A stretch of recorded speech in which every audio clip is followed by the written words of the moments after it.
Hello, everyone. Welcome to another week of Ask the Grant Writing Expert. I'm Meg Bouvier, and you probably know me as the person who created the library of courses that your organization subscribes to.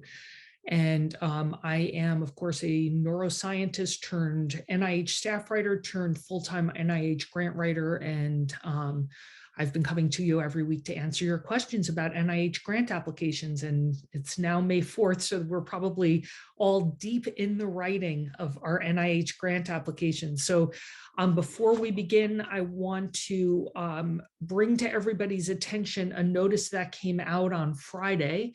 Let me pull up the notice number. It's NOT-OD-22-113. And it is the long-awaited notice that NIH is going to yet again extend its policy of accepting preliminary data as post-submission material. So as many of you know, after you upload your grant application, you have a window of time from the time of upload until 30 days before your study section meets, during which you can upload certain types of information to update your application package with certain caveats. It has to be limited. You can only do it once during that time period. It has to be limited to a single page. And there are certain types of information that are allowed. So for example, probably the most common piece of information people update is publication information. And it is actually the only way that you are allowed to upload a video with your application. So since the pandemic, NIH has been allowing preliminary data as allowable post-submission material. So it's kind of a temporary policy where you can actually include preliminary data in that category. And every cycle we kind of wait and hold our breath to see if they're going to extend it one more cycle. And in fact, they did. So again, that notice is NOT-OD-22-113. And it is the notice that they are extending their policy to accept preliminary data as post-submission material. So very exciting. And we have a question here. Are the updated RO1 Series Slides now available? You thought they were close to being ready last week, just checking. So yes, they are. So I just checked this morning, and it looks like the course is now live. So you can check that out. All of you have access to that without charge through the library membership that your organization purchases. So feel free to go into the library and check that out. This was a pretty heavy revamp this time around. I spent a lot of time on it. One of the great advantages of being a full-time NIH grant writer is I can figure out what's confusing people and where they really need more information or more clarification or better templates or other types of information or samples. And so I did a pretty big rewrite particularly on the preparation part, which really is much more actionable and walks you through step by step exactly what you should be doing at each stage. It now includes a sample of the email that you could send to the program officer and a list of the types of questions that you could discuss once you get the program officer on the phone. So I hope people will take the time to go check that out. I think it's a lot better than the last one. And of course, the samples and the templates are all updated as well. So just to remind people as they're logging on, because I see that there are people who are joining, you're in listen only mode.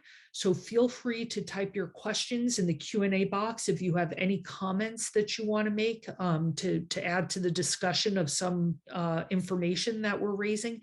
Feel free to add that to the chat box. But again, you're in listen only mode. Feel free to type your questions in the Q&A box. So I think it was last week that somebody had asked about when to use a cover letter. And I just wanted to follow up on that while people get their questions typed in.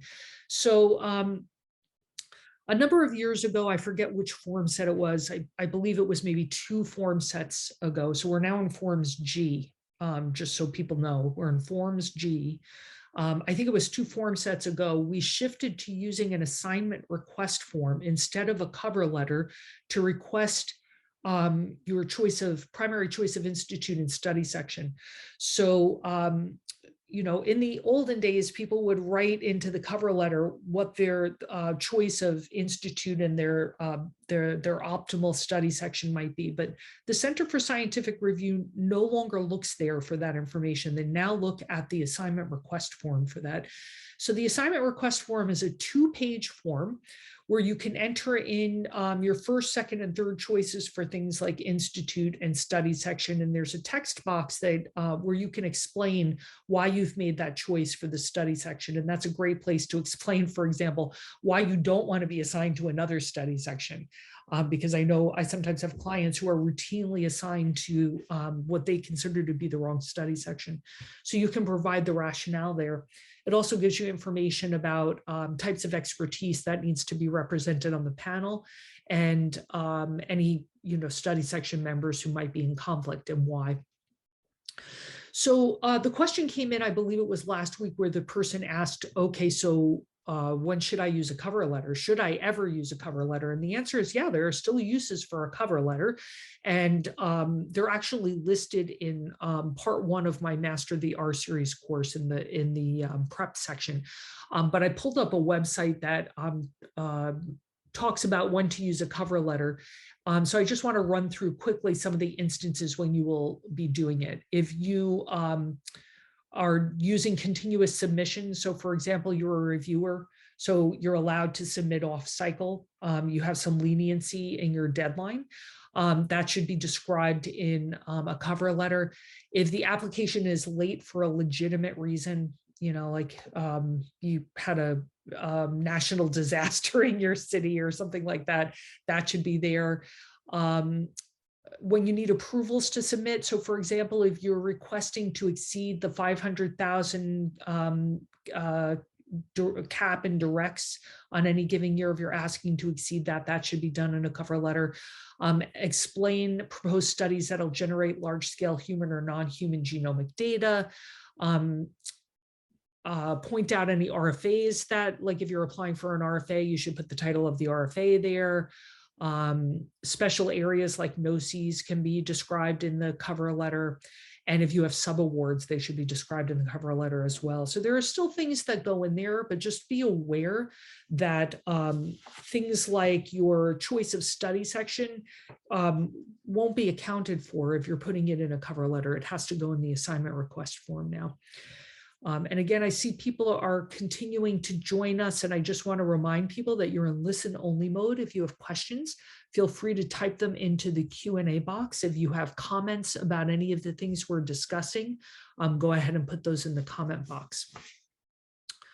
Okay, so I have a question here. Does ESI apply to R21?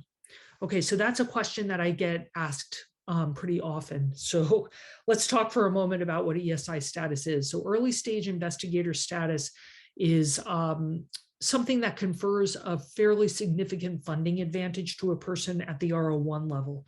So ESI is typically 10 years, or that you are 10 years or less from your terminal degree, and you have not been a PI on an RO1 or equivalent.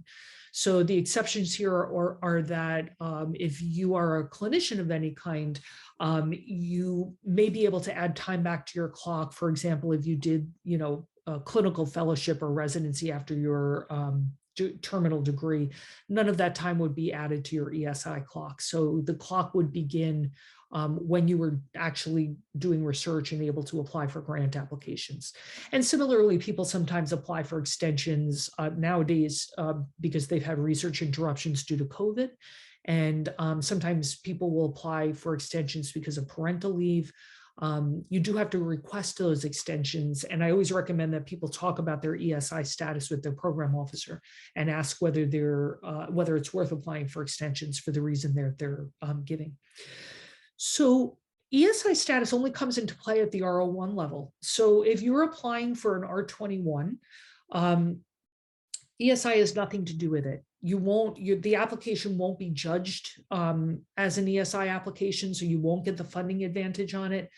Nor will you lose your ESI status if you're PI on a funded R21. The same is true for RO3, R34, and a number of others, K submissions. It really only applies to an RO1 or something equivalent to an RO1.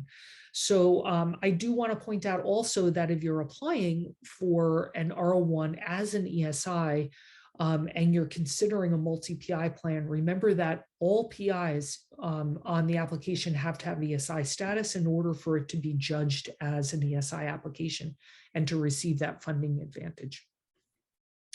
So hopefully that answered that person's question. And again, feel free to put any questions or comments in the boxes. All right, so here's another one. How far before the deadline should I contact a program officer? That's also a question I get asked a lot. So to my mind, it's never too early to contact a program officer about a project you're considering applying for. So I'm a big fan of contacting the program officer when you're at the idea stage. So I talk about this quite a bit in part 1 of my Master the R series in the preparation portion.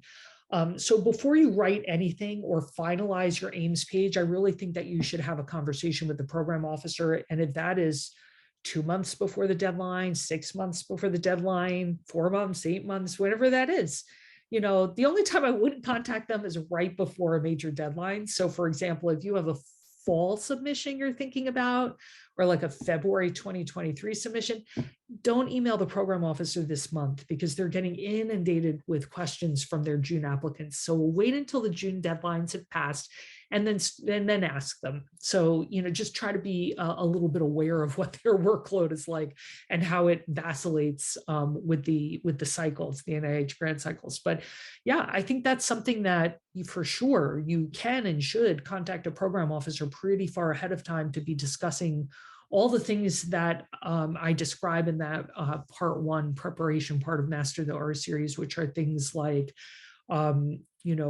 what is my exact ESI status? Am I eligible for extensions? Should I be applying for the parent RO1, or do you think this RFA is a better fit for me? Given the draft aims page, do you think that this is a good study section, or should I consider that other one? And, questions like that. It's always worth having a conversation with a program officer. Having said that, some are more forthcoming than others. So hopefully you find one who will, sit and chat with you about your project. But yeah, any time that is not proximal to an NIH deadline time is a good time to contact a program officer about a project idea. And I should say, if there's anybody on the call who's thinking about, a larger submission, like a center grant or, like a big U54 or something, you should really be contacting the program officer a year or two before the deadline to talk over their funding priorities and your strategy and how to fit their funding priorities. A lot of those mechanisms you actually have to get permission to apply. You can't just put it in an application. You have to actually speak with the program officer and give them a presentation and get permission to apply. Okay, so keep those questions coming. Feel free to type them in the chat box. So I have another one here. How do I pick a study section? Okay, that's a great question.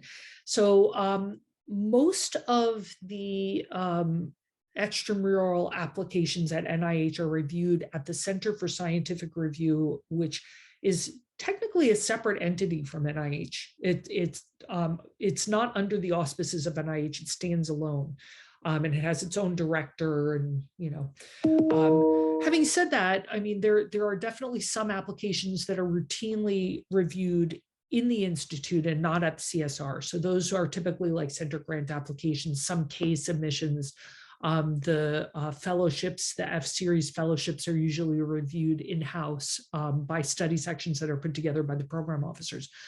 But the vast majority of the extramural grants, including most of the R series, is reviewed at the Center for Scientific Review at what are called standing study sections. So there are hundreds of these standing study sections, and they group together under topics called IRGs, integrated review groups. So any given IRG represents some broad scientific topic and might have a dozen or two study sections grouped under the IRG. And it used to be that you would have to try to figure out your optimal study section by looking at the IRGs and figuring out which of the IRGs fit, and then looking at the study sections within the IRGs. Luckily, there's an easier way now. So there's something called the Center for Scientific Review Assisted Referral Tool. So CSR ART. So, and actually, what I can do is pull up the website for it. So if you just do an internet search on CSR ART, it is the first thing that will come up. Hold on one second.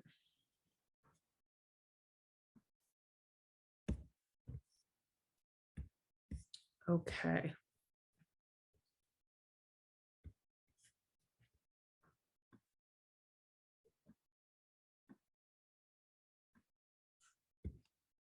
So CSR ART, it's going to be this very first thing here that comes up.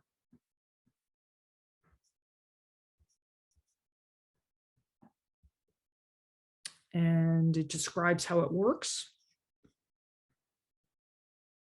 You can go to the tool. You want them to recommend study sections directly. And here you can upload your entire aims page, the title of your application. I think you can also do an abstract if I'm not mistaken. And then once you upload that text, you hit submit, and it will yield a list of usually 4 to 6 hyperlinked study section titles ranked by strength of match. And another name for a study section is an SRG, Scientific Review Group. So don't be thrown by that acronym.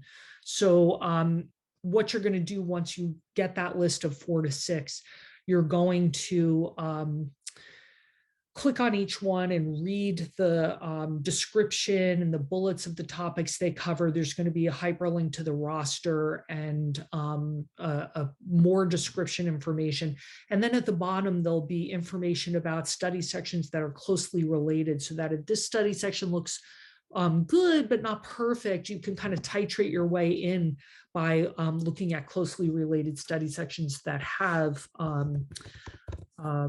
similarities to the one you're looking at. Once you come up with 1 or 2 options, what I always encourage people to do is to go back to the reporter website, which is here. And if you open up the advanced search fields, if you come down here, you can plug in the acronym for the study section. So don't type out the title. You're just looking for the acronym. So, SRN or whatever the acronym is. And what that will do is open up a window of all of the funded applications that were reviewed at that particular study section. And you can limit it to newly added projects down here. And that, gives you just the last couple of years. And then you can look at the ones that say like O1, which means they're in their first year of funding. And those are the ones that study section reviewed within the last year or two and funded. So hopefully that answers that person's question. And it looks like we have more people who have joined. So I just want to remind people you're in listen only mode. Feel free to type your question in the Q&A box. Or if you have comments or any additional information to add, feel free to go ahead and do that in the comment box. Okay, and the next question we have is, do I need to fill out a study record if I am using biospecimens? Okay, I probably shouldn't have stopped screen sharing because I'm going to want to show you something else. So this is always kind of a thorny question that I get from people. It can be the source of great confusion about when this person says study record, what they're talking about is the PHS human subjects and clinical trial information form. So all applicants, no matter who you are, you're going to fill out question 1, which is, are you working with human subjects or specimens? And if the answer is no, you're all set. You don't have to, you're done. You don't fill out anything else. If the answer is yes, then you have to answer a series of other questions. to determine whether you're doing a human subjects non-clinical trial project, in which case you'll answer up to and including section 3.2, or you're doing an NIH-defined clinical trial, in which case you answer all 5 questions. So I'm going to screen share again and show you this infographic that I think is great. Not the clinical trial one. Is this a human subjects? Okay. So there are 4 infographics on this page. This is the one that I use the most, which has to do with human subjects. And it's a flow chart that asks you a series of questions, and whether you answer yes or no moves you through the flow chart. Most of this has to do with how anonymized the samples are. If there's any way for any member of your team to relink the information so that it's no longer anonymized, then it's usually considered a human subjects form. Okay, we have another question. I just finished the Master the R course. So helpful. I understand that since we have a human subjects portion that is separate and without a page limit and can be referenced, it makes sense for detailed inclusion/exclusion criteria and risks benefits of the research. What is your suggestion on power analysis statistical plan? There's a statistical power and design document, but should that just be identically repeated in the research strategy? Okay, so the question that this person is asking in its broadest sense is, there's no page limit to the human subjects form. So, it's awfully nice to be able to have those details reside in the human subjects form, things having to do with your human subjects project, like eligibility criteria, recruitment, retention, and for people doing trials, actually the whole design of the detailed design of the project goes into the human subjects form. So, there are a couple of things that I want to point out here, which is that technically you're not allowed to repeat information in the approach section that you put in the human subjects form. So for example, you're asked about eligibility criteria in the human subject section. Technically, it's not, that information is not, so it's not allowed to go in the human subjects form in the approach section, according to SF 424. Having said that, most people put some sort of key information and then say, parenthetically, for details, please see section 2.7 of the human subjects form. And I would say that's true for everything. You're asking specifically about the statistical power part, but it's really true of everything. So what you want to do is put the key elements in the approach section. And then at the bottom of whatever the section is, say for a detailed discussion of this section, please see human subject section, in your case, 4 point something for the statistical power. So that's kind of the general rule of thumb for everything. Technically, you're not allowed to repeat the information. You're not allowed to have something in the human subjects form and repeat it in approach.